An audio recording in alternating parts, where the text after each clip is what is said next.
Hey, praise the Lord. Hallelujah. How are you all doing? ದೇವರು ನಮಗೆ ಸ್ತೋತ್ರವಾಗಲಿ. ಎಲ್ಲರೂ ಹೇಗಿದ್ದೀರಿ? It's a great joy. ದೊಡ್ಡ ಸಂತೋಷ. You know what? ಏನು ಗೊತ್ತಾ? Today we are going to have a second, the spirit of the fruit. The second fruit we are going to meditate. ಆತ್ಮೀಯ ಫಲಗಳಲ್ಲಿ ಎರಡನೆಯ ಫಲವನ್ನು ನಾವು ಧ್ಯಾನಿಸೋಣ ಈ ದಿನ. Hallelujah. Hallelujah. Hallelujah. Hallelujah. It's very important. ತುಂಬಾ ಮುಖ್ಯವಾದದ್ದು. Because a Christian needed the Holy Spirit. ಕ್ರೈಸ್ತರಿಗೆ ಪವಿತ್ರಾತ್ಮನು ಬೇಕು. If how they testified. ಹೇಗೆ ಸಾಕ್ಷಿಯನ್ನು ಹೇಳಬಲ್ಲರು? How they will be testified when they have the Holy Spirit upon their life. ಅವರ ಜೀವಿತದಲ್ಲಿ ಪವಿತ್ರಾತ್ಮನು ಇದ್ದರೆ ಅವರು ಹೇಗೆ ಒಂದು ಸಾಕ್ಷಿಯಾಗಿ ಜೀವಿಸಬಲ್ಲರು? That is very important, right? ಅದು ತುಂಬಾ ಮುಖ್ಯವಾದದಲ್ವಾ? So that what we want to do now? ನಾವು ಏನು ಮಾಡಬೇಕೀಗ? We want to meditate the word of God. ದೇವರ ವಾಕ್ಯವನ್ನು ಧ್ಯಾನಿಸಬೇಕು. Hallelujah. Hallelujah. So God is so good. ದೇವರು ತುಂಬಾ ಒಳ್ಳೆಯವರು. He is always convince us. ನಮಗೆ ಎಲ್ಲಾ ಸಮಯದಲ್ಲಿ ನಮಗೆ ಅವರು ಜೊತೆಯಲ್ಲಿರುತ್ತಾರೆ. So every time he taught us to how to live. ಹೇಗೆ ನಾವು ಬದುಕಬೇಕು, ಜೀವಿಸಬೇಕೆಂಬುದಾಗಿ ದೇವರು ನಮಗೆ ಕಲಿಸಿಕೊಟ್ಟಿದ್ದಾರೆ. He is so good, right? ಆತನು ತುಂಬಾ ಒಳ್ಳೆಯವನಲ್ಲವಾ? That's why we just meditate today. ಈ ದಿನ ನಾವು ಧ್ಯಾನಿಸೋಣ. What God has put into my heart. ದೇವರು ನನ್ನ ಹೃದಯದಲ್ಲಿ ಏನಿಟ್ಟಿದ್ದಾರೋ ಅದನ್ನು ಧ್ಯಾನಿಸೋಣ. You are ready to receive the God's grace. ದೇವರ ಒಂದು ಕೃಪೆಯನ್ನು ನೀವೆಲ್ಲರೂ ಹೊಂದಿಕೊಳ್ಳುವುದಕ್ಕೆ ಸಿದ್ಧರಾಗಿದ್ದೀರಾ? This is the second day of the Holy Spirit. ಇದು ಎರಡನೇ ದಿನ ಪವಿತ್ರಾತ್ಮನದು. Sorry, second week. ಎರಡನೇ ವಾರ. Hallelujah. Hallelujah. Be prepared. ಸಿದ್ಧರಾಗಿರಿ. Hallelujah. Hallelujah. The great thing going to happen now. ದೊಡ್ಡ ಒಂದು ಕಾರ್ಯವು ಈ ಸಮಯದಲ್ಲಿ ನಡೆಯುತ್ತದೆ. Because always the Holy Spirit when he enters, no things will change different. ಯಾಕಂದ್ರೆ ಎಲ್ಲಾ ಸಮಯದಲ್ಲಿ ಯಾವಾಗ ಪವಿತ್ರಾತ್ಮನು ನಮ್ಮ ಒಳಗೆ ಬರುತ್ತಾರೋ ಪ್ರತಿಯೊಂದು ಕಾರ್ಯವು ಮಾರ್ಪಾಡಾಗುತ್ತದೆ. That's it, Holy Spirit God. ಅದೇ ಒಂದು ಪವಿತ್ರಾತ್ಮನಾದ ದೇವರು. Hallelujah. Hallelujah. We was meditating about Galatians 5:22. ಗಲಾತ್ಯದವರಿಗೆ ಬರೆದ ಪತ್ರಿಕೆ 5ನೇ ಅಧ್ಯಾಯ 22ನೇ ವಚನವನ್ನು ನಾವು ಧ್ಯಾನಿಸುತ್ತಿದ್ದೆವು. So what it is says in that? ಅದು ಏನು ಹೇಳುತ್ತದೆ? The Bible says all the time about spirit. ಸತ್ಯವೇದವು ಎಲ್ಲಾ ಸಮಯದಲ್ಲಿ ಆತ್ಮದ ಬಗ್ಗೆ ಹೇಳುತ್ತದೆ, ದೇವರ ಆತ್ಮದ ಬಗ್ಗೆ. Even the letters of the gospel and in chapter 4, John chapter 4 and 24 it says. ಸುವಾರ್ತ ಪತ್ರಿಕೆಯಲ್ಲಿ ಯೋಹಾನನ ಸುವಾರ್ತೆಯಲ್ಲಿಯೂ ಸಹ ಈ ರೀತಿಯಾಗಿ ಹೇಳಲ್ಪಟ್ಟಿದೆ. What it says? ಏನು ಹೇಳಲ್ಪಟ್ಟಿದೆ? One who is worshiping the Lord worship in the truth and spirit. ಕರ್ತನನ್ನು ಯಾರು ಆರಾಧಿಸುತ್ತಾರೋ ಅವರು ಸತ್ಯದಿಂದಲೂ ಆತ್ಮದಿಂದಲೂ ಆರಾಧಿಸಬೇಕೆಂಬುದಾಗಿ ಹೇಳಿದ್ದಾರೆ. The Bible says without Holy Spirit everything is void. ಸತ್ಯವೇದವು ಹೇಳುತ್ತದೆ ಪವಿತ್ರಾತ್ಮನಿಲ್ಲದೆ ಏನೇ ಮಾಡಿದರೂ ಎಲ್ಲವೂ ವ್ಯರ್ಥ. It is everything is zero. ಪ್ರತಿಯೊಂದು ಶೂನ್ಯ. Hallelujah. Hallelujah. So as a Christian people we want to carry the Holy Spirit in our lives. ಕ್ರೈಸ್ತರಾಗಿ ನಾವು ಪವಿತ್ರಾತ್ಮನನ್ನು ನಮ್ಮ ಜೀವನದಲ್ಲಿ ನಾವು ಇಟ್ಟುಕೊಳ್ಳಬೇಕು. It is really Holy Spirit is ruling in your life. It will shows. ನಿಜವಾಗಲೂ ನಿಮ್ಮ ಜೀವನದಲ್ಲಿ ಪವಿತ್ರಾತ್ಮನು ಆಳ್ವಿಕೆ ಮಾಡುತ್ತಿದ್ದರೆ ಅದು ತೋರಿಸುತ್ತದೆ. Galatians again I'm telling 5:22. ಗಲಾತ್ಯದವರಿಗೆ ಬರೆದ ಪತ್ರಿಕೆ 5ನೇ ಅಧ್ಯಾಯ 22ನೇ ವಚನ. What it says? ಏನು ಹೇಳುತ್ತದೆ? Let us see.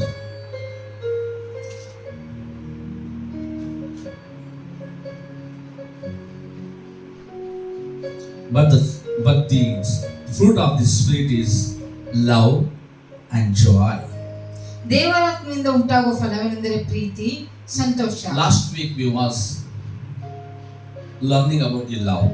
ಹೋದ ವಾರ ನಾವು ಪ್ರೀತಿಯ ಬಗ್ಗೆ ಕಲಿತುಕೊಂಡೆವು. Today we want to come to the second fruit. ಎರಡನೇ ಫಲ ಸಂತೋಷ. If the Holy Spirit is there in you, the second thing what will happen? Joy. ನಿನ್ನಲ್ಲಿ ಪವಿತ್ರಾತ್ಮನು ಯಾವಾಗ ಇರುತ್ತಾರೋ ಆಗ ನೀನು ಸಂತೋಷವಾಗಿರುತ್ತೀಯ. Hallelujah. Hallelujah. So check your life. ನಿಮ್ಮ ಜೀವನವನ್ನು ನೀವು ಪರೀಕ್ಷಿಸಿಕೊಳ್ಳಿರಿ. For everything you are joyfully are having rejoicing in the Lord. ಪ್ರತಿಯೊಂದಕ್ಕೂ ನೀವು ಕರ್ತನಲ್ಲಿ ಸಂತೋಷಿಸುತ್ತಿದ್ದೀರಾ? Nehemiah says. ನೆಹೆಮೀಯನು ಹೇಳುತ್ತಾನೆ. Nehemiah 8:10 says. 8ನೇ ಅಧ್ಯಾಯ 10ನೇ ವಚನ ಹೇಳುತ್ತದೆ. The joy of the Lord is my strength. ಕರ್ತನ ಒಂದು ಸಂತೋಷವೇ ನನಗೆ ಬಲವಾಗಿದೆ. It is joy always gives strength. ಸಂತೋಷವೇ ನಮಗೆ ಯಾವಾಗಲೂ ಬಲವನ್ನು ಕೊಡುತ್ತದೆ. Some people's family visit and pray for them. No, there will be no strength at all. They will be tired and speaks. ಸ್ವಲ್ಪ ಕುಟುಂಬಗಳಲ್ಲಿ ನಾವು ಪ್ರಾರ್ಥಿಸಿದಾಗ ತುಂಬಾ ಅವರು ಸುಸ್ತಾಗಿರುತ್ತಾರೆ. Why?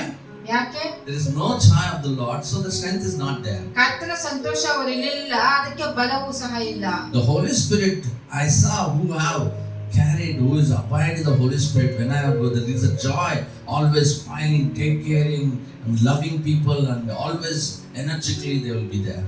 ಯಾರಲ್ಲಿ ಪವಿತ್ರಾತ್ಮನಿರುತ್ತಾರೋ ಅಂತವ್ರಿಗೆ ಹೇಗಿರುತ್ತಾರೆ ಅಂದರೆ ಸಂತೋಷವಾಗಿ ಬೇರೆಯವರನ್ನು ನೋಡಿಕೊಳ್ಳುತ್ತಾ ಎಲ್ಲಾ ವಿಷಯದಲ್ಲಿ ಕರ್ತನಿಗೆ ಸ್ತೋತ್ರ ಮಾಡುತ್ತಾ ಸಂತೋಷವಾಗಿ ಬಲವುಳ್ಳವರಾಗಿರುತ್ತಾರೆ. Psalm 16:11 it says. ಕೀರ್ತನೆಗಳು 16ನೇ ಅಧ್ಯಾಯ 11ನೇ ವಚನ. What it says? ಏನು ಹೇಳುತ್ತದೆ? Let us see. ನೋಡಿಕೊಳ್ಳೋಣವಾ? About what the presence of God will us gives. ದೇವರ ಸನ್ನಿಧಾನ ನಮಗೆ ಏನು ಕೊಡುತ್ತದೆ ಎಂಬುದಾಗಿ. 11. The way it says me, path of life is the presence is fullness of joy. ನೀನು ನನಗೆ ಜೀವ ಮಾರ್ಗವನ್ನು ತಿಳಿಯಪಡಿಸುವಿ, ನಿನ್ನ ಸಮ್ಮುಖದಲ್ಲಿ ಪರಿಪೂರ್ಣ ಸಂತೋಷವಿದೆ. My dear one, ಪ್ರಿಯರೇ, I felt the presence of God. Many people will say in the ಅನೇಕರು ಹೇಳ್ತಾರೆ, churches in the prayer time every time. ಅನೇಕರು ಹೇಳ್ತಾರೆ ದೇವರ ಸನ್ನಿಧಾನದಲ್ಲಿ ಸಭೆಗಳಲ್ಲಿ ಪ್ರಾರ್ಥನೆಯಲ್ಲಿ ದೇವರ ಸನ್ನಿಧಿಯನ್ನು ಕಂಡುಕೊಂಡೇನು ಎಂಬುದಾಗಿ. You really have the presence of God. You saw or you received. What will happen? ನೀನು ನಿಜವಾಗಲೂ ದೇವರ ಸನ್ನಿಧಿಯನ್ನು ಪಡೆದುಕೊಂಡಿದ್ದರೆ ಏನು ನಡೆಯುತ್ತದೆ? The second thing comes fullness of joy. ಎರಡನೇದಾಗಿ ಸಂತೋಷವಾಗಿರುತ್ತದೆ. Fullness of joy. ಸಂಪೂರ್ಣವಾದಂತ Santhosh. It is not ತಾತ್ಕಾಲಿಕವಾದ Santhosh. It is fullness of joy. ಅದು ಒಂದು ತಾತ್ಕಾಲಿಕವಾದ ಸಂತೋಷ ಅಲ್ಲ, ಅದು ಪರಿಪೂರ್ಣವಾದ ಸಂತೋಷ. So when the Holy Spirit is there, the second fruit will operate joyful. Okay? ಪವಿತ್ರಾತ್ಮನು ಬಂದಾಗ ಎರಡನೇ ಫಲ ಕೆಲಸ ಮಾಡ್ತದೆ. ಅದೇನೆಂದರೆ ಸಂತೋಷ. Romans will see Romans. ರೋಮಾಪುರದವರಿಗೆ ಬಂದ ಪತ್ರಿಕೆಯಲ್ಲಿ ನಾವು ನೋಡಿಕೊಳ್ಳುವುದಾದರೆ 15ನೇ ಅಧ್ಯಾಯ 13ನೇ ವಚನ. What it says? ಏನು ಹೇಳುತ್ತದೆ? Let us see. Hallelujah. 15 and 13. Now the God of hope fill you with all joy and peace, believing that it may abide in the hope through the power of the Holy Ghost. 15ನೇ ಅಧ್ಯಾಯ 13ನೇ ವಚನ ಈ ರೀತಿಯಾಗಿ ಹೇಳಲ್ಪಟ್ಟಿದೆ. ನಿರೀಕ್ಷೆಯ ಮೂಲನಾದ ದೇವರು ನಂಬಿಕೆಯಿಂದ ಉಂಟಾಗುವ ಸಂತೋಷವನ್ನು ಮನಃಶಾಂತಿಯನ್ನು ನಿಮಗೆ ಪರಿಪೂರ್ಣವಾಗಿ ದಯಪಾಲಿಸಿ ನೀವು ಪವಿತ್ರಾತ್ಮನ ಬಲಗೂಡಿದವರಾಗಿ ನಿರೀಕ್ಷೆಯಲ್ಲಿ ಅಭಿವೃದ್ಧಿಯನ್ನು ಹೊಂದುವಂತೆ ಅನುಗ್ರಹಿಸಲಿ. Hallelujah. Hallelujah. The Spirit of the Lord come upon your life. What will happen? ಯಾವಾಗ ದೇವರಾತ್ಮನು ನಮ್ಮಲ್ಲಿ ಬಂದಾಗ ಏನು ನಡೆಯುತ್ತದೆ? It is joyful. Santhosh. What will be the hopeful of joy? ಸಂತೋಷ, ನಂಬಿಕೆಯಿಂದ ಉಂಟಾಗುವ ಸಂತೋಷ. We have power of the Holy Ghost upon our life. ನಮ್ಮ ಜೀವನದಲ್ಲಿ ದೇವರ ಪವಿತ್ರಾತ್ಮನ ಒಂದು ಶಕ್ತಿ ಇರುತ್ತದೆ. But where we are, ನಾವು ಎಲ್ಲಿದ್ದೇವೆ? what we are doing every day. ಪ್ರತಿದಿನ ನಾವು ಏನು ಮಾಡುತ್ತಿದ್ದೇವೆ? It is Holy Spirit is there in you means the second thing want to operate in you. ನಿನ್ನಲ್ಲಿ ಪವಿತ್ರಾತ್ಮನಿದ್ದರೆ ಎರಡನೇ ಫಲ ನಿನ್ನಲ್ಲಿ ಕೆಲಸ ಮಾಡಬೇಕು. First we saw when the spirit of the joy of the Lord is our strength. We saw. ನಾವು ನೋಡಿದೆವು ಕರ್ತನ ಸಂತೋಷವೇ ನಮಗೆ ಬಲವು. Secondly, what we saw in Chin. ಎರಡನೇದಾಗಿ ನಾವು ಏನು ನೋಡಿಕೊಂಡೆವು? Psalms 16:11 what it says. ಕೀರ್ತನೆಗಳು 16:11ನೇ ವಚನದಲ್ಲಿ ಏನು ನೋಡಿಕೊಂಡೆವು? God filled hearts in our life. It is a powerful strength. ನಮಗೆ ದೇವರು ಒಂದು ಬಲವನ್ನು ಕೊಟ್ಟಿದ್ದಾರೆ. Fullness of joy. ಸಂಪೂರ್ಣವಾದ ಸಂತೋಷ. In our life, fullness of joy. Whenever we have the Spirit of the Lord is dwelling, our characters will be enlightening it.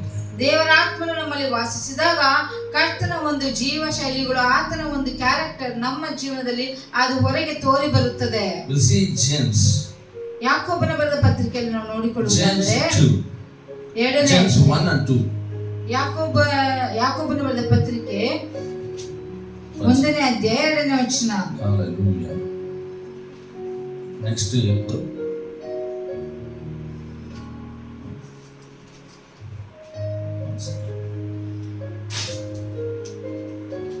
Jesus.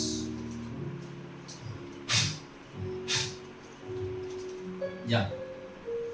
My brethren, connect with all the joy when he fell unto deliver the temptations. ನನ್ನ ಸಹೋದರರೇ, ನಿಮ್ಮ ನಂಬಿಕೆಗೆ ಆಗುವ ಪರಿಶೋಧನೆಯು ತಾಳ್ಮೆಯನ್ನುಂಟು ಮಾಡುತ್ತದೆಂದು ತಿಳಿದು ನೀವು ನಾನಾ ವಿಧವಾದ ಕಷ್ಟಗಳಲ್ಲಿ ಬಿದ್ದಿರುವಾಗ ಅದನ್ನು ಕೇವಲ ಆನಂದಕರವಾದದೆಂದು ಎಣಿಸಿರಿ. All the time when the Holy Spirit will come upon our lives, it will be we overcome the temptation and it will give joy. ಪವಿತ್ರಾತ್ಮ ನಮ್ಮಲ್ಲಿ ಯಾವಾಗ ಬರುತ್ತಾರೋ ಆಗ ನಾವು ಎಲ್ಲಾ ಒಂದು ಶೋಧನೆಗಳಿಂದ ಜಯಿಸುತ್ತೇವೆ ಮತ್ತು ಸಂತೋಷವನ್ನು ಗಳಿಸುತ್ತೇವೆ. Every time wherever we go, whatever we do, there will be unknowingly we have rejoicing in the spirit, and the joy of the spirit will give boost up many people. ನಾವು ಎಲ್ಲೇ ಹೋದರೂ ಒಂದು ದೇವರ ಒಂದು ಸಂತೋಷ ನಮ್ಮಲ್ಲಿರುವ ಪ್ರತಿಯೊಬ್ಬರಿಗೂ ಸಂತೋಷವನ್ನು ಕೊಡುತ್ತದೆ. Hallelujah. Hallelujah. Hallelujah. Today many of us, ಈ ದಿನಗಳಲ್ಲಿ ಅನೇಕರು what we are doing? ಏನು ಮಾಡುತ್ತಿದ್ದೇವೆ? Check yourself. ನಿಮ್ಮನ್ನು ನೀವು ಪರೀಕ್ಷಿಸಿಕೊಳ್ಳಿರಿ. Whether your attention to the presence of God or what else. ದೇವರ ಸನ್ನಿಧಿಗೆ ನೀವು ಒಂದು ಜ್ಞಾನವನ್ನು ಕೊಡುತ್ತಿದ್ದೀರಾ ಹೇಗೆ? The presence of God, there is no sorrows. ದೇವರ ಸನ್ನಿಧಿಯಲ್ಲಿ ಒಂದು ಸಾರೋ ಇರುವುದಿಲ್ಲ. The joy of the Lord, there is no weakness. ದೇವರ ಒಂದು ಸಂತೋಷದಲ್ಲಿ ಬಲಹೀನ ಇರುವುದಿಲ್ಲ. When the Holy Spirit is there, there is no matter of crying and Lord gossiping or ignoring. ಯಾವಾಗ ಪವಿತ್ರಾತ್ಮ ಇರುತ್ತಾನೋ ಆ ಜಾಗದಲ್ಲಿ ಒಂದು ಗುಣಗುಟ್ಟುವುದಿರುವುದಿಲ್ಲ. Whenever from morning to night people will wake up, there will be murmuring. ಬೆಳಗ್ಗೆ ಎದ್ದು ಒಂದು ಸಾಯಂಕಾಲ ತನಕ ಮನುಷ್ಯರು ಗುಣಗುಟ್ಟುತ್ತಾನೆ ಇರುತ್ತಾರೆ. The Bible says the second fruit of the Spirit is joy. ಸತ್ಯವೇದ ಹೇಳುತ್ತದೆ ಎರಡನೆಯ ಒಂದು ಫಲ ಪವಿತ್ರಾತ್ಮನ ಫಲ ಏನಂದ್ರೆ ಒಂದು ಸಂತೋಷ. If you live a joyful life, ಸಂತೋಷವಾದ ಜೀವನ ಇದೆಯಾ? because you are not seeking, you are not understanding the fruit, you are not growing in the fruit of the Spirit. ದೇವರ ಆತ್ಮದಲ್ಲಿ ನೀನು ಬೆಳೆಯುತ್ತಿಲ್ಲ, ಅದಕ್ಕೋಸ್ಕರನೇ ಸಂತೋಷವಿಲ್ಲ. What you are focusing every day? ಪ್ರತಿದಿನ ಯಾವುದರ ಮೇಲೆ ನೀನು ಗುರಿ ಇಟ್ಟಿದ್ದೀಯಾ? Your focus upon your credits. ನಿನ್ನ ಒಂದು ಸಾಲದ ಮೇಲೆ ನೀನು ಗುರಿ ಇಟ್ಟಿದ್ದೀಯಾ? Your focus upon your wife. ನಿನ್ನ ಹೆಂಡತಿಯ ಮೇಲೆ ಗುರಿ ಇಟ್ಟಿದ್ದೀಯಾ? Your focus about your husband. ನಿನ್ನ ಗಂಡನ ಮೇಲೆ ಗುರಿ ಇಟ್ಟಿದ್ದೀಯಾ? Your focus about what your job.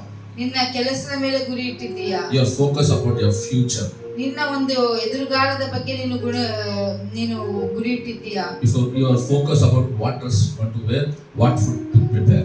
ಯಾವ ಒಂದು ಆಹಾರವನ್ನು ತಯಾರಿಸಬೇಕು, ಏನು ಬಟ್ಟೆ ಹಾಕೋಬೇಕೆಂಬುದಾಗಿ ನೀನು ಗುರಿ ಇಟ್ಟಿದ್ದೀಯಾ? So this will never bring joy. ಇದು ಸಂತೋಷ ತರುವುದಿಲ್ಲ. Because it is all not worldly things never came from the heavenly Father. Bible says it is belongs to Satan.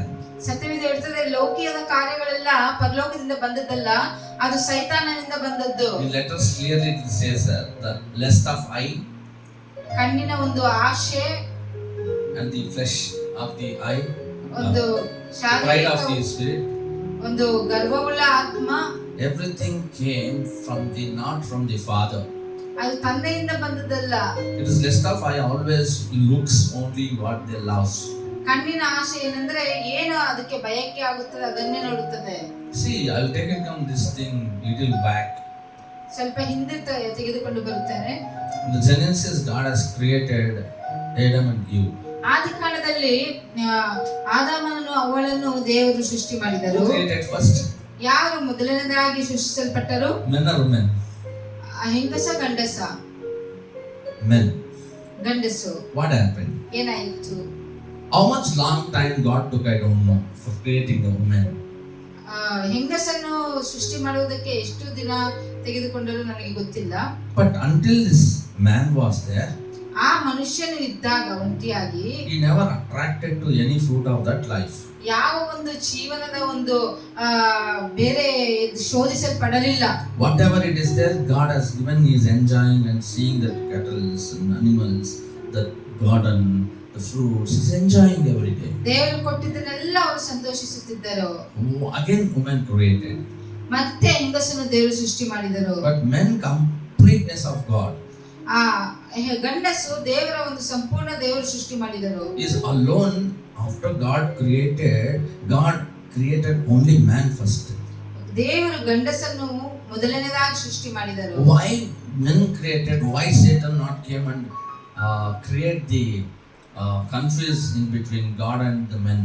ಗಂಡಸಿದ್ದಾಗ ಏಕೆ ಸೈತಾನನು ಬಂದು ಗಂಡಸಿಗೆ ಒಂದು ದೇವರ ಮತ್ತು ಗಂಡಸಿನ ಮಧ್ಯದಲ್ಲಿ ಒಂದು ಕನ್ಫ್ಯೂಷನ್ ಸೃಷ್ಟಿ ಮಾಡಲಿಲ್ಲ? This completeness of God, this focus was with the Lord God. Always God was speaking with Adam. God was walking with him. God was guiding him. Everything he was, because he created his own image. He was seeing and enjoying. ಆತನು ಕರ್ತನ ಒಂದು ಸ್ವರೂಪದಲ್ಲಿ ಸೃಷ್ಟಿಸಲ್ಪಟ್ಟನು. ಮನುಷ್ಯನು ಏನು ಮಾಡಿದನೆಂದ್ರೆ ಯಾವಾಗಲೂ ಕರ್ತನನ್ನು ಸ್ತುತಿಸುತ್ತಾ ಇದ್ದನು. Nobody is there to focus. ಯಾರು ಇರಲಿಲ್ಲ ಫೋಕಸ್ ಮಾಡುವ. Only focus on God. ದೇವರ ಮೇಲೆ ಅಷ್ಟೇ. Even God also focusing on Adam only. ದೇವರು ಸಹ ಅದರ ಮೇಲೆ ಫೋಕಸ್ ಮಾಡಿದ್ದಾರೆ. Because his own image, no, like me and Rachel, we had 16 years back my first son. 16 ವರ್ಷಗಳ ಹಿಂದೆ ನನ್ನ ಮಗ ಹುಟ್ಟಿದನು. After born, ಹುಟ್ಟಿದ ನಂತರ my eye never went anywhere. ನನ್ನ ಕಣ್ಣುಗಳು ಎಲ್ಲೂ ಹೋಗಲಿಲ್ಲ. Always observing him, enjoying him. His nose is like this, his face is like this. I am enjoying to be with this fellowship. ಎಲ್ಲಾ ಸಮಯದಲ್ಲಿ ಆತನ ಮೂಗಿದೆ, ಕಣ್ಣು ಹೀಗಿದೆ ಎಂಬುದಾಗಿ ಹೇಳಿಕೊಂಡು ಸಂತೋಷವಾಗಿದ್ದೇನೆ. Always I come to home, I'll speak with Sam, I'll be with Sam. I am always with Sam. ಎಲ್ಲಾ ಸಮಯದಲ್ಲಿ ನಾನು ಸ್ಯಾಮ್ ಹತ್ರ ಮಾತಾಡಿಕೊಂಡು ಆತನ ಸಂಗಡ ಇದ್ದೇನೆ. Sam also hugging me, Dad, Lord, and everything he was doing with me. Sam ಸಹ ನನ್ನನ್ನು ಹಗ್ ಮಾಡಿಕೊಂಡು ತಂದೆ ಅಪ್ಪ ಎಂಬುದಾಗಿ ಕರೆಯುತ್ತಿದ್ದನು. 10 years he is alone, I am also alone with him. 10 ವರ್ಷಗಳ ಅವನು ಸಹ ಒಂಟಿಯಾಗಿದ್ದನು, ನಾನು ಒಂಟಿಯಾಗಿದ್ದೆನು. We both very good. ನಾವಿಬ್ಬರು ತುಂಬಾ ಚೆನ್ನಾಗಿದ್ದೆವು. And third thing happened. ಮೂರನೇದು ನಡೆಯಿತು. After 10 years, 10 ವರ್ಷದ ನಂತರ Sean was born. Shan ಹುಟ್ಟಿದನು. The focus little changed to Sean. ಸ್ವಲ್ಪ ಒಂದು ಗುರಿ ಶಾನ್ ಮೇಲೆ ಹೋಯಿತು. I not observing what Sam was doing. My focus was in Sean. Sam ಏನು ಮಾಡುತ್ತಿದ್ದಾನೆ ಎಂಬುದಾಗಿ ನಾನು ಅಬ್ಸರ್ವ್ ಮಾಡಲಿಲ್ಲ, ಶಾನ್ ಮೇಲೆ ಹೋಯಿತು. I love Sam also, but more focus upon Sam ಅನ್ನು ತುಂಬಾ ಪ್ರೀತಿಸ್ತೇನೆ, ಆದ್ರೆ ಹೆಚ್ಚಾಗಿ ಯಾರ ಮೇಲೆ ಗುರಿ ಇಟ್ಟಿದ್ದೇನೆ ಅಂದ್ರೆ ಶಾನ್ ಮೇಲೆ. New creator. ಹೊಸದಾಗಿ ಅವನು ಹುಟ್ಟಿದ್ದನು. Hallelujah. Same thing, Adam, you came next. ಅದೇ ರೀತಿಯಾಗಿ ಆದಾಮನ ನಂತರ ಅವಳು ಬಂದಳು. And focus of Adam went to Eve. ಆದಾಮನ ಒಂದು ಗುರಿ ಅವಳ ಮೇಲೆ ಹೋಯಿತು. Same thing, God's focus also went to women. ದೇವರ ಒಂದು ಗುರಿಯು ಸಹ ಹೆಂಗಸಿನ ಮೇಲೆ ಹೋಯಿತು. This all is happening, and every evening God coming and talking with them, and God leaving the gap to they want to be together, they want to speak, and God was going only evening visit he was going. ದೇವರು ಪ್ರತಿ ಸಾಯಂಕಾಲ ಬಂದು ಅವರನ್ನು ಸಂಧಿಸುತ್ತಿದ್ದರು. ಹಗಲೆಲ್ಲ ಅವರಿಬ್ಬರು ಜೊತೆಯಾಗಿರಲಿ, ಸಾಯಂಕಾಲ ಮಾತ್ರ ಅವ್ರ ಜೊತೆ ಬಂದು ಮಾತನಾಡುತ್ತಿದ್ದರು. And slowly when togetherness came, when the togetherness came with Adam and Eve, ಆದಾಮನಿಗೆ ಮತ್ತು ಅವಳಿಗೆ ಒಂದು ಅನ್ಯೋನ್ಯತೆ ಬಂದಾಗ what happened? Third thing they want to seek. ಮೂರನೇದಾಗಿ ಹುಡುಕಬೇಕು. What all is there in this garden? ಆ ಒಂದು ತೋಟದಲ್ಲಿ ಏನೆಲ್ಲ ಇದೆ ಎಂಬುದಾಗಿ They went and saw, and Satan was tempted woman. ಹೋಗಿ ನೋಡಿದಾಗ ಸೈತಾನನು ಹೆಂಗಸನ್ನು ಶೋಧನೆಯೊಳಗೆ ಬೀಳುವಂತೆ ಮಾಡಿದರು. You know what? ಏನಾಯ್ತು ಗೊತ್ತಾ? Still single, he never did any sin. ಆತನು ಒಂಟಿಯಾಗಿದ್ದಾಗ ಏನು ಪಾಪ ಮಾಡಲಿಲ್ಲ. Why after woman born he done sin, you know? ಏಕೆ ಹೆಂಗಸು ಅವಳು ಬಂದ ನಂತರ ಪಾಪ ಮಾಡಿದ? God focus and plan was changed after woman came to men's life. ಆ ಹೆಂಗಸು ಗಂಡಸಿನ ಜೀವನದಲ್ಲಿ ಬಂದಾಗ ಆತನ ಒಂದು ಗುರಿಯೇ ಬದಲಾವಣೆ ಆಗೋಯಿತು. God's plan is changed completely. ದೇವರ ಒಂದು ಪ್ಲಾನ್ ಸಂಪೂರ್ಣವಾಗಿ ಮಾರ್ಪಾಡಾಯಿತು. So Satan also not to be pleased through the men and women to God. ಸೈತಾನನು ಸಹ ಹೆಂಗಸು ಗಂಡಸು ಮುಖಾಂತರ ದೇವರನ್ನು ಇಷ್ಟಪಡಿಸಬಾರದು ಎಂಬುದಾಗಿ ಆ ಸೈತಾನನ ಒಂದು ಪ್ಲಾನ್ ಆಗಿದೆ. So you want to break God's plan. ದೇವರ ಒಂದು ಪ್ಲಾನ್ ಅನ್ನು ಮುರಿದು ಹಾಕಬೇಕು. The focus changed and everything changed. They became from far away from God. ಗುರಿ ಎಲ್ಲ ತಪ್ಪಿ ಹೋಯಿತು, ಅವರು ದೇವರಿಂದ ದೂರವಾಗಿ ಬಿಟ್ಟರು. God's plan was to bless them and make fruitful in this earth.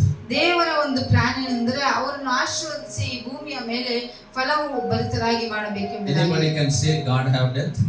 ಯಾರಾದರೂ ಹೇಳ್ತಾರೆ ದೇವರಿಗೆ ಮರಣವಿದೆ ಎಂಬುದಾಗಿ? Nobody can have guts to tell. ಯಾರಿಗೂ ಒಂದು ಧೈರ್ಯ ಇಲ್ಲ. God own image, God own son have death? ದೇವರ ಒಂದು ಸ್ವಂತ ಸ್ವರೂಪವಾಗಿರೋ ಮಗನಿಗೆ ಸಾವಿರುತ್ತದ? No. Even he die also will arise. ಇಲ್ಲ, ಸತ್ತರೂ ಬದುಕಿ ಬರುತ್ತಾರೆ. Because God themselves. ಆತನು ದೇವರೇ. No, that's why God, when he created Adam, ದೇವರು ಆದಾಮನನ್ನು ಸೃಷ್ಟಿಸಿದಾಗ he was in completeness, he have the life, he never die anymore. ಆತನು ಜೀವ ಇತ್ತು, ಆತನು ಸಾಯುವುದೇ ಇಲ್ಲ. He live like God only. ದೇವರ ಹಾಗೆ ಆತನು ಬದುಕುತ್ತಾನೆ. He live and he will fill this earth, and this earth will be praising unto God. This glory goes to God.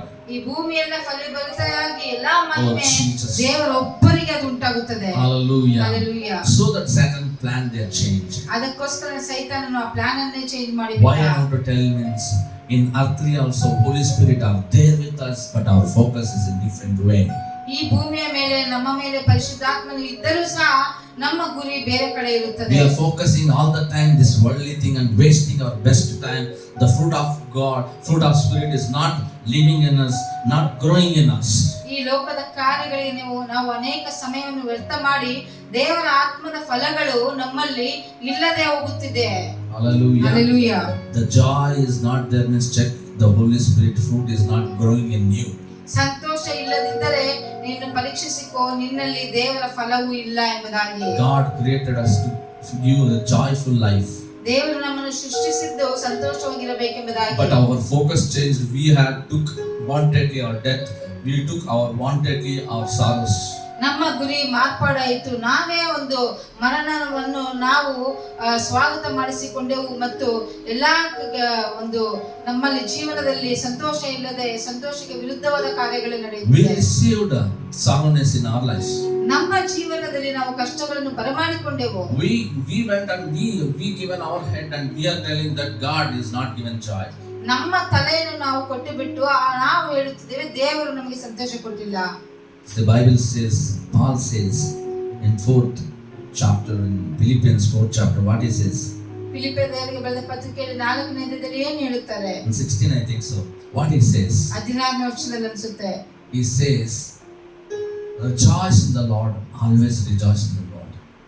ಕರ್ತನಲ್ಲಿ ಸಂತೋಷಿಸು, ಯಾವಾಗಲೂ ಕರ್ತನಲ್ಲಿ ಸಂತೋಷಿಸು. Because God is doing miracles and everything. Even though people are not having that joy in their life, God is doing miracles those days. Immediate whatever the people he was asking, he was answering through the church. ದೇವರು ಆ ಕಾಲದಲ್ಲಿ ಎಲ್ಲಾ ಅದ್ಭುತಗಳನ್ನು ಮಾಡುತ್ತಿದ್ದರು. ಆತನು ಸಭೆ ಮುಖಾಂತರ ಅವರು ಆನ್ಸರ್ ಕೊಡುತ್ತಿದ್ದರು, ಉತ್ತರವನ್ನು. But the focus was not in a good thing, joy, but the focus was for the worldly things. ಒಂದು ಗುರಿಯು ಸಂತೋಷದ ಮೇಲಿಲ್ಲ, ಆದರೆ ಲೋಕದ ಕಾರ್ಯಗಳ ಮೇಲೆ. I am telling you, dear ones, ನಾನು ಹೇಳುತ್ತಿದ್ದೇನೆ ಪ್ರಿಯರೇ, today you focus on the joy and even in your life you never seek any worldly focusing things. ಈ ದಿನ ನೀನು ಸಂತೋಷದ ಮೇಲೆ ಗುರಿ ಇಡು, ಲೋಕದ ಕಾರ್ಯಗಳ ಮೇಲೆ ಗುರಿ ಇಡಬೇಡ. Hallelujah. Hallelujah. Hallelujah. Hallelujah. So the spirit second word is joy. ಎರಡನೆಯ ಫಲ, ಪವಿತ್ರಾತ್ಮನ ಫಲ ಸಂತೋಷ.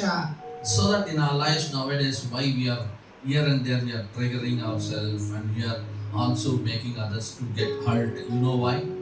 ಯಾಕೆ ಗೊತ್ತಾ ನಾವು ಬೇರೆಯವರನ್ನು ನೋವಿಸುವಂತೆ ಮಾತನಾಡುತ್ತೇವೆ? Because there is no joy in our life. ಯಾಕಂದ್ರೆ ನಮ್ಮ ಜೀವನದಲ್ಲಿ ಸಂತೋಷವಿಲ್ಲ. Joy somebody can not make in you. ನಿನ್ನ ಜೀವನದಲ್ಲಿ ಯಾರೋ ಒಬ್ಬರು ಸಂತೋಷ ತರಲು ಸಾಧ್ಯವಿಲ್ಲ. Nobody can give you joy. ಯಾರೂ ನಿನಗೆ ಸಂತೋಷ ಕೊಡಲು ಸಾಧ್ಯವಿಲ್ಲ. I will tell you this example and I will close this. ಉದಾಹರಣೆಯನ್ನು ಹೇಳಿ ನಾನು ಮುಗಿಸುತ್ತೇನೆ. There is a man, rich man.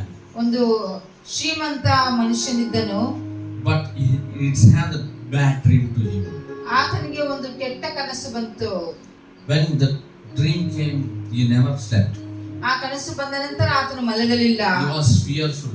ಆತನು ಭಯದಿಂದಿದ್ದನು. Every step he forward, it will be a fear. No peace at all in him. ಸಮಾಧಾನ ಇರಲಿಲ್ಲ, ಪ್ರತಿದಿನ ಭಯ. Because of that fear, there is no joy in life. ಆ ಭಯದಿಂದ ಅವನ ಜೀವನದಲ್ಲಿ ಸಂತೋಷವಿಲ್ಲ.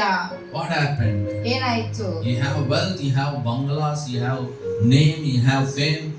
ಆತನಿಗೆ ಬಂಗ್ಲಾ ಇದೆ, ಆಸ್ತಿ ಇದೆ, ಹೆಸರಿದೆ, ಎಲ್ಲ ಇದೆ. What all you want to have, it is there. ಏನು ಬೇಕು ಎಲ್ಲವೂ ಇದೆ. But that fear make him no joy in his life. ಆ ಭಯವು ಆತನಿಗೆ ಸಂತೋಷವಿಲ್ಲದೆ ಮಾಡುತ್ತಿದೆ. Almost 21 years. 21 ವರ್ಷ He don't have the deliverance. ಆತನಿಗೆ ಆ ಒಂದು ಬಿಡುಗಡೆಯೇ ಇಲ್ಲ. His man face became very tan and the marks came. He looks like a very sad man. ಆ ಮುಖದಲ್ಲಿ ಬರೀ ಕಪ್ಪಾಗಿ ತುಂಬಿಕೊಂಡಿತ್ತು. ಆತನ ಮುಖ ನೋಡಿದರೆ ಒಂದು ಸಪ್ಪಗಿತ್ತು. One day we went and see his photos, beautiful. ಆತನ ಒಂದು Handsome. ಆತನ ಒಂದು ಮುಖವನ್ನು ಹೋಗಿ ನೋಡಿದಾಗ ತುಂಬಾ ಹ್ಯಾಂಡ್ಸಮ್ ಆಗಿ ಚೆನ್ನಾಗಿದ್ದನು. Smiling face. ತುಂಬಾ ನಗುವಿನ ಮುಖ. No, directly I see means he never laughed in his lifetime, I can see. Direct ಆಗಿ ನಾನು ಅವನನ್ನು ನೋಡಿದಾಗ ಜೀವನದಲ್ಲಿ ನಕ್ಕೆ ಇಲ್ಲ ಅನ್ನೋ ತರ ಇತ್ತು. One dream changed his complete life. ಒಂದು ಕನಸು ಆತನ ಜೀವನವನ್ನೇ ಬದಲಾಯಿಸಿತು. He was fearful, no joy. ಭಯ ಮತ್ತು ಸಂತೋಷವಿಲ್ಲ. Many came, many given counseling, many doctor shop event, nothing has happened. ಅನೇಕರು ಬಂದರು ಹೋದರು, ಏನೂ ಆಗಲಿಲ್ಲ. But I requested to pray like this. ನಾನು ಈ ರೀತಿಯಾಗಿ ಪ್ರಾರ್ಥಿಸಲಿಕ್ಕೆ ಒಂದು ಕೇಳಿಕೊಂಡೆನು. Lord, you created to give joyful of life. ಕರ್ತನೇ, ನೀನು ನನ್ನ ಸೃಷ್ಟಿ ಮಾಡಿರೋದು ಸಂತೋಷ ಕೊಡುವುದಕ್ಕೆ. And I told him, daily you pray that. ಪ್ರತಿದಿನ ಈ ರೀತಿಯಾಗಿ ಪ್ರಾರ್ಥಿಸು. I'll never fear, you are with me. ನಾನು ಭಯಪಡುವುದಿಲ್ಲ, ನೀನು ನನ್ನ ಸಂಗಡ ಇದ್ದೀಯಾ. What happened? ಏನಾಯ್ತು? That man lives, the light started to bright. ಆ ಒಂದು ಮನುಷ್ಯನ ಜೀವನದಲ್ಲಿ ಬೆಳಕು ಪ್ರಕಾಶಿಸಿತು. Fearful man became a full joyful man. ಆ ಭಯವುಳ್ಳ ಮನುಷ್ಯನು ಸಂತೋಷವುಳ್ಳ ಮನುಷ್ಯನಾಗಿ ಮಾರಿಬಿಟ್ಟನು. 21 days he was irritated and cried before the prayer. Why I don't know you, Lord? When I come to know you and I can pray right prayer and ask you the fruit of spirit, I will be a joyful man. 21 ದಿವಸಗಳ ಕಾಲ ನಾನು ಗೊತ್ತಿದ್ದರೆ 21 ವರ್ಷ ನನಗೆ ಗೊತ್ತಿದ್ದರೆ ನಾನು ಈ ರೀತಿಯಾಗಿ ಪ್ರಾರ್ಥನೆ ಮಾಡಿ ಸಂತೋಷವಾಗಿ ಇರಬಹುದೇ ಆಗಿತ್ತಲ್ಲ. Today his joyful life is living. ಈ ದಿನ ಸಂತೋಷವಾದ ಜೀವನವನ್ನು ಅವನು Who is the reason for that season? ಯಾರು ಒಂದು ಅದಕ್ಕೆ ಕಾರಣ? Holy Spirit is not there. ಪವಿತ್ರಾತ್ಮನಿಲ್ಲವಾ? Is there. ಇದ್ದಾನೆ. But what we done? ನಾವು ಏನು ಮಾಡಿದ್ದೇವೆ? 21 days we kept away from him. We are only meditating that spirit. What spirit? That fearful spirit. 21 years. 21 ವರ್ಷಗಳ ಕಾಲ ನಾವು ಭಯದ ಆತ್ಮವನ್ನೇ ನಾವು ಧ್ಯಾನಿಸುತ್ತಿದ್ದೆವು. So that we have sadness in our face. ಅದಕ್ಕೆ ನಮ್ಮ ಮುಖದಲ್ಲಿ ಒಂದು Anybody's house you go and see. ಯಾರೇ ಮನೆಯಲ್ಲಿ ನೀನು ಹೋಗಿ ನೋಡು. Really they have about you goodness in their heart, okay about you, okay, that means you see their face will be smiling and giving attraction and speaking with us.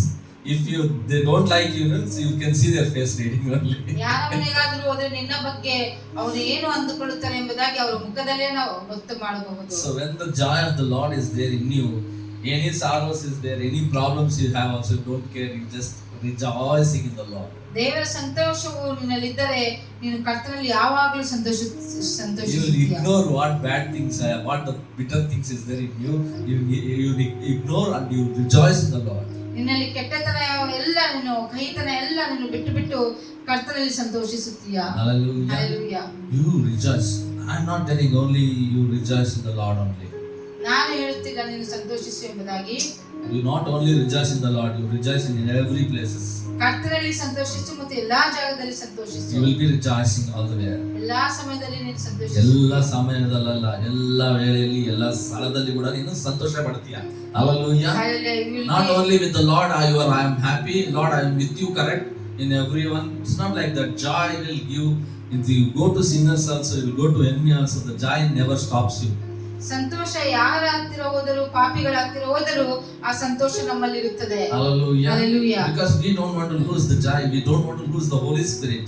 ನಾವು ಪವಿತ್ರಾತ್ಮನನ್ನು ಕಳಕೊಳ್ಳಲು ಇಷ್ಟ ಇಲ್ಲ. Somebody many times you go and tell whatever you do, every day you say same life, same lifestyle. ಸ್ವಲ್ಪ ಜನಕ್ಕೆ ಅದನ್ನು ಹೇಳಿದರೆ ತಿರುಗಿ ಪ್ರತಿದಿನ ಅದೇ ಜೀವನ ಶೈಲಿ. Because they are more attracted to worldly things, not attracted to the Holy Spirit. ಅವರು ಅನೇಕ ಈ ಲೋಕದ ಕಾರ್ಯಗಳಿಗೆ ಅಟ್ರಾಕ್ಟ್ ಆಗಿರ್ತಾರೆ, ಪವಿತ್ರಾತ್ಮನಿಗಲ್ಲ.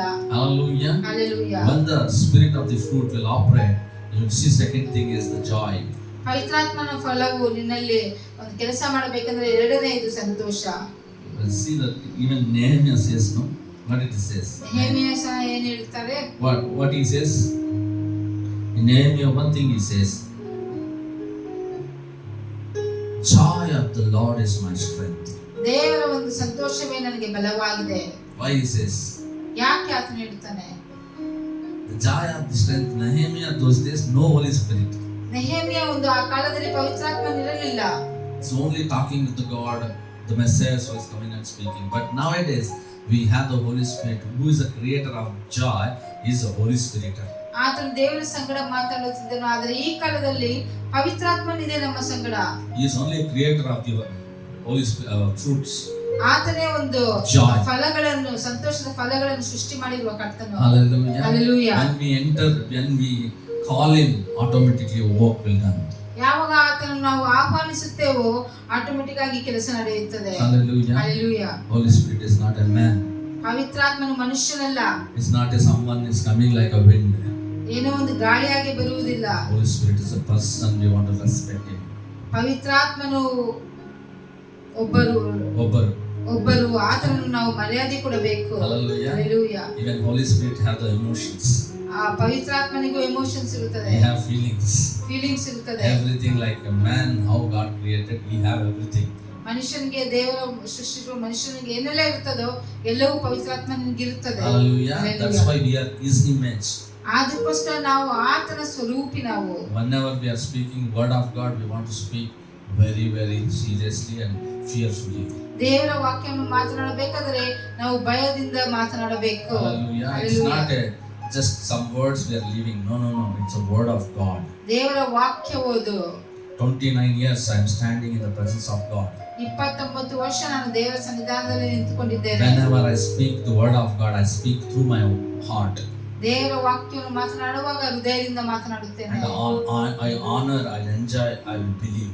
ನಾನು ಸಂತೋಷಿಸುತ್ತೇನೆ ಮತ್ತು ಘನಪಡಿಸುತ್ತೇನೆ, ನಂಬುತ್ತೇನೆ. It is not my voice whenever I speak. ನನ್ನ ಶಬ್ದ ಅಲ್ಲ ಮಾತನಾಡಬೇಕಾದ್ರೆ. I know what is my capacity, my personal capacity. ನನಗೆ ಗೊತ್ತು ನನ್ನ ಕೆಪಾಸಿಟಿ ಏನು ಎಂಬುದಾಗಿ. But I know when I stand in the presence of God, who will speak, who will lead me. ದೇವರ ಸನ್ನಿಧಾನದಲ್ಲಿ ನಿಂತುಕೊಂಡಾಗ ಯಾರು ನನ್ನನ್ನು ನಡೆಸುತ್ತಾರೆ ಎಂಬುದಾಗಿ ನನಗೆ ಗೊತ್ತು. Friends, ಸ್ನೇಹಿತರೆ, this day is a joy of the Lord in your life. ಈ ದಿನ ಸಂತೋಷದ ದಿನ ನಿನ್ನ ಜೀವನದಲ್ಲಿ. The joy of the Lord will be upon your life. ಕರ್ತನ ಸಂತೋಷವು ನಿನ್ನ ಜೀವನದಲ್ಲಿ ಇರುತ್ತದೆ. When the joy of the Lord will come upon you, it is grow. You will never be enter into the sorrow. ಕರ್ತನ ಒಂದು ಸಂತೋಷವು ನಿನ್ನ ಜೀವನದಲ್ಲಿ ಬಂದು ಬೆಳೆದರೆ ನೀನು ಕಷ್ಟಕ್ಕೆ ಒಳಗಾಗುವುದಿಲ್ಲ. Many people they kept smile Buddha. ಅನೇಕರು ಸ್ಮೈಲ್ ಎಂಬುದಾಗಿ ಬುದ್ಧ ಎಂಬುದಾಗಿ ಹೇಳಿಕೊಂಡರು. Smile Buddha they will keep it home. Carefully listen. Smile Buddha ಎಂಬುದಾಗಿ ಮನೆಯಲ್ಲಿ ಇಟ್ಟುಕೊಳ್ಳುತ್ತಾರೆ. That is called Vasu. They want to. His name is Kubera something. You want to make money more, so they will keep Buddha there. ಆ ದುಡ್ಡು ಜಾಸ್ತಿ ಮಾಡಬೇಕು ಎಂಬುದಾಗಿ The Buddha looks like smiling. ಆ ಬುದ್ಧ ನಗುವಿನ ಮುಖ. And he will be carrying some burden upon him. ಆತನ ಮೇಲೆ ಏನೋ ಒಂದು ಕಷ್ಟವನ್ನು ಹೊತ್ತುಕೊಂಡಿರುತ್ತಾರೆ. Burden something, I don't know, burden or wealth or anything.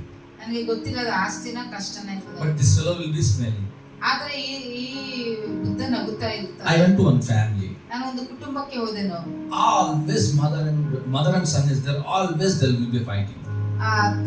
ಮಗ ಮತ್ತೆ ತಾಯಿ ಎಲ್ಲಾ ಸಮಯದಲ್ಲಿ ಜಗಳವಾಡುತ್ತಾರೆ. But they believe on me, my prayers they believe.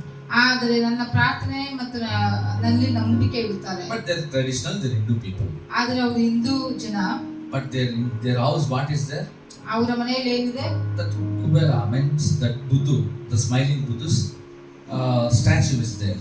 Kubera ಅಂದ್ರೆ ಆ ಬುದ್ಧ ನಗುವಿನ ಆ ಸ್ಟ್ಯಾಚ್ಯೂ ಇದೆ. I asked him, why you brought this?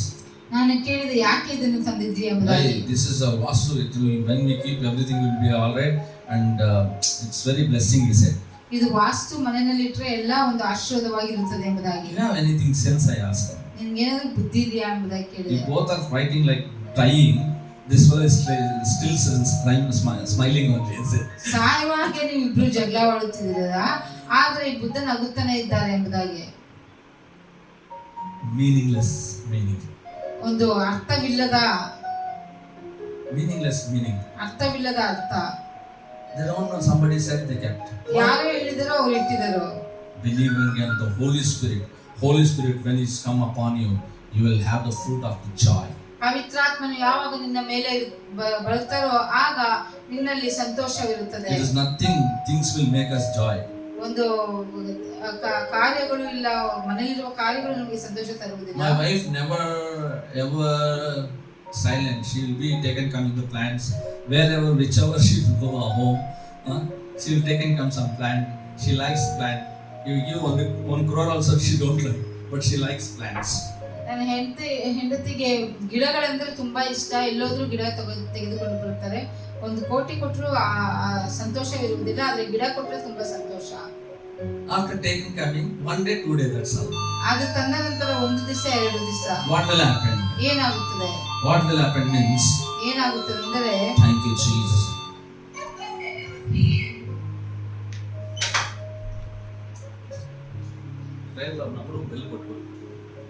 Thank you Lord. Hallelujah.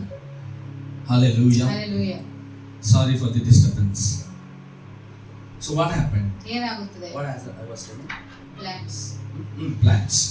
So taken coming in 2-3 days. After that, Gaya, focus Gaya. 2-3 ದಿನದ ನಂತರ ಅದರ ಮೇಲೆ ಗುರಿ ಹೋಯಿತು. Whatever it is, there only few times only. That is after bringing no care.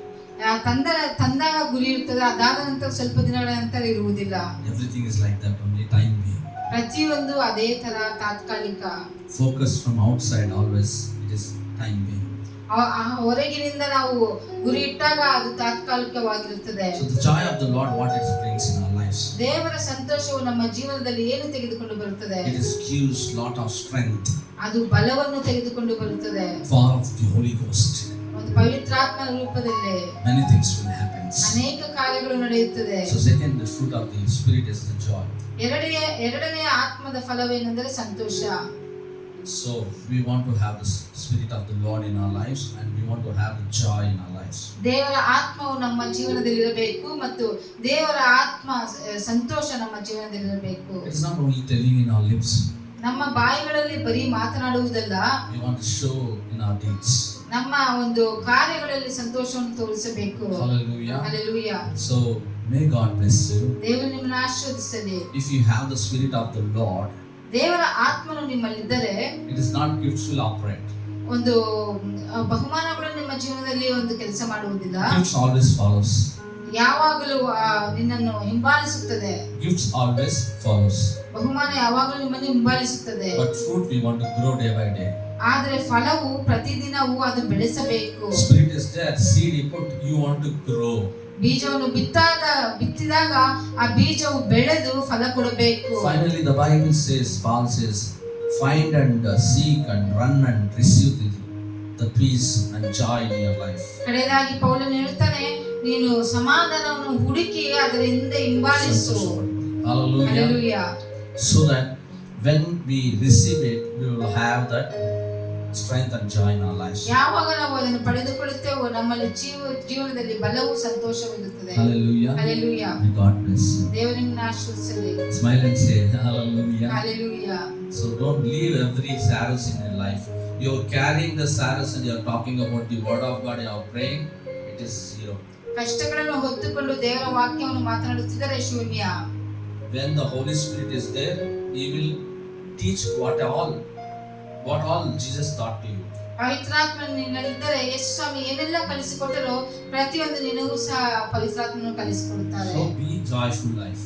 ಸಂತೋಷವಾದ ಜೀವನವನ್ನು ಜೀವಿಸು. Hallelujah. Hallelujah. May God bless you. ದೇವರು ನಿಮ್ಮನ್ನು ಆಶೀರ್ವದಿಸಲಿ. Let us pray. ಪ್ರಾರ್ಥನೆ ಮಾಡಿಕೊಳ್ಳೋಣ. Gracious Heavenly Father, ಕೃಪೆಯುಳ್ಳ ಪರಲೋಕದ ತಂದೆಯೇ, thank you for this section. ತಂದೆ, ಈ ಒಂದು ಸೆಕ್ಷನ್ಗೋಸ್ಕರ ನಿಮಗೆ ಧನ್ಯವಾದಗಳು. Lord, we are meditating about the Lord Spirit of the fruit. ತಂದೆ, ದೇವರ ಪವಿತ್ರಾತ್ಮನ ಒಂದು ಫಲದ ಬಗ್ಗೆ ನಾವು ಧ್ಯಾನಿಸುತ್ತಿದ್ದೇವೆ. Last week we spoken about and you taught us about love. ಹೋದವಾರ ನಾವು ಪ್ರೀತಿಯ ಬಗ್ಗೆ ಮಾತನಾಡಿದೆವು. Today Lord, we are speaking about the joy. ಈ ದಿನ ಸಂತೋಷದ ಬಗ್ಗೆ ನೀವು ಕಲಿಸಿಕೊಟ್ಟೆವು. Lord, joy is the very greater thing.